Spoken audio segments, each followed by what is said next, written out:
Hey everybody, this is Steve. I'm here with Don Anderson for the Wild and Exotic Adventures of a WASP.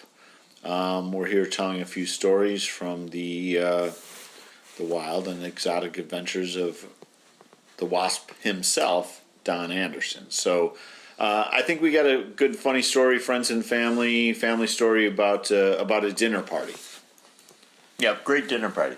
You know, it's so much fun to go back and remember these things. I'm not sure that my life was any more wild and exotic than anybody else's. I think maybe the secret is I remember this stuff. Mm-hmm. But it's funny. Okay, that story is about, we were at a very nice, what I call a Pittsburgh dinner party. You know, kind of the upper crust of Rochester, and we get together, we talk about Pittsburgh stuff. You know, where are you skiing this year? And did you go on vacation? How was Florida? And are your kids still in private school? All that sort of thing. So it was very elegant and very refined. Mm-hmm. And so we were sitting around the dinner table talking about that kind of stuff. And we got around to the point where somebody was talking about boats. And they said, well, yes, I have a yacht down at the yacht club that we race on every Sunday. And do you have a boat? And this woman, who was the wife of a pretty high-level guy in Rochester, said, yes, we have a boat. And somebody said to her, how big is it? And she said, well, as my mother used to say, it sleeps 6, fucks 12. Well, that kind of brought the dinner party to an abrupt halt with conversation. So I guess we finally all recovered, but I'll never forget that story. You want to talk about a party, we were all chatting, and all of a sudden, dead silence. Sleep 6, fucks 12. Now you had a boat. Tell me a little story about your sailboat. How did you come to buy that boat? Where'd that boat come from? How long did you have it? Well, I think I bought that boat, I think from an ad in the paper. And it was a Snipe, which is a class boat. And it was built back in the 30s. Like a 26, 28 footer maybe? Yeah. And we kept it down the lake, and I used to take you out. I would tie you to the mast with a rope so you didn't fall off. Mm-hmm. And then we'd take it out. But the problem was the sails wouldn't go up and down very easily. Mm-hmm. And, you know, the track was kind of off, so you'd pull the sails up and they get caught, and you have to bang it around. And so I think that same year we rented a cottage down in Canandaigua. And we took off in the boat. I think it was you and I. I remember that trip. We sort of had to get across the lake. Yeah. And I think it was either brother-in-law Sam or I don't know who else was. So we're going out there, and I couldn't get the damn sail up, so I'm jerking around. And there's a guy down there who was a fisherman. And on the side of his boat, it said, Old Man in the Sea. And he always fished out there, and he had his dog with him. So I'm trying to get the thing up, and bam, I broadsided him, ran right into him. So I kind of knocked him off balance. He kind of went this way, we went that way, and I yelled, sailboats have the right of way.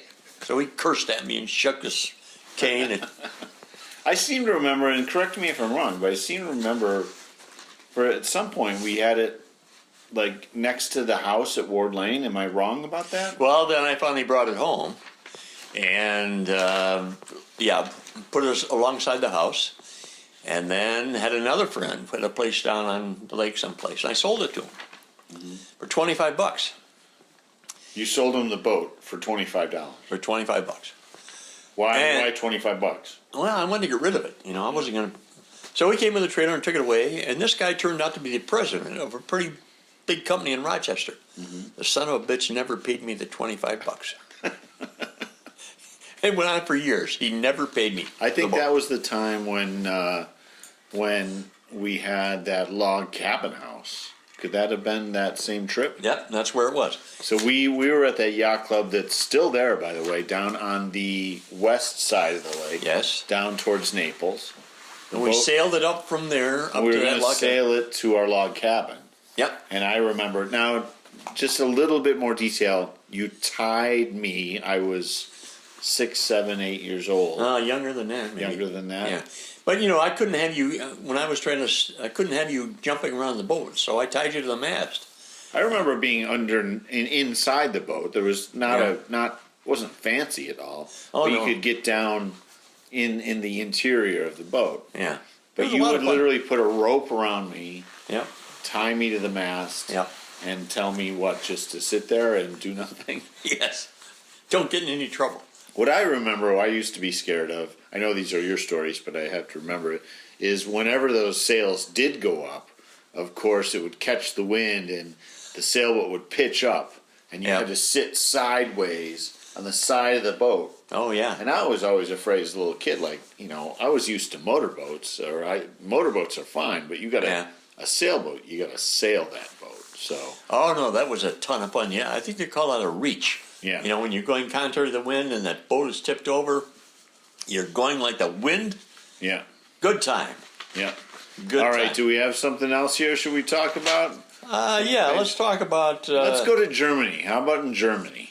All right, in Germany. This is Germany. This is many years later. Many years later. But we're quickly shifting things. We have a kind of a wine tasting story. Yeah, the story is that the tennis club that we belong to sponsored a trip to Europe. Mm-hmm. And a guy who belonged to the club was from there, and he kind of arranged this thing. And there were probably 25, 30 people from the tennis club who went on this. He had arranged it, so we went to one place, we took a bus to the next place, we played tennis at 4 very nice tennis clubs in Germany and Austria. This was before Krista went to Germany? Or was This was after. It was after Krista. It was after, yeah. So Krista, your daughter Krista had been there. She had been there already, so you were kind of savvy Yeah. to the German ways. Right. So the story is that one of the things we went to was a winery in I don't think in the Moselle Valley or something. Moselle. Moselle is a very famous wine region in France. And this place was absolutely gorgeous. It was kind of a stone-built dome that we went to. And we went there to tables, and this winemaker got up and gave us this very interesting talk. He was a very eloquent guy, and he spoke very, very colorfully. He talked about the wine, or the grapes, they take from the sun, they take from the earth, and they provide this magnificent fruit and get enhanced with all these flavors. He was the most colorful speaking guy I've ever heard in my life. And he just went on and on and on. We were sat there absolutely enthralled. So after this very eloquent, poetic kind of talk, he said, "Are there any questions?" So somebody raised their hand and they said, "Well, you mentioned at one point that you had gone to Wisconsin to work on a winery there." I said, "What do you think of Wisconsin?" He said, "It was so fucking cold I thought I was going to die." So much for the eloquence. It was so fucking cold I thought I was going to die. So that's a story about the wine making in Germany. All right, well, we're going to wrap up this. This is a fairly short version of the wild and exotic adventures of WASP, but we will be back with more.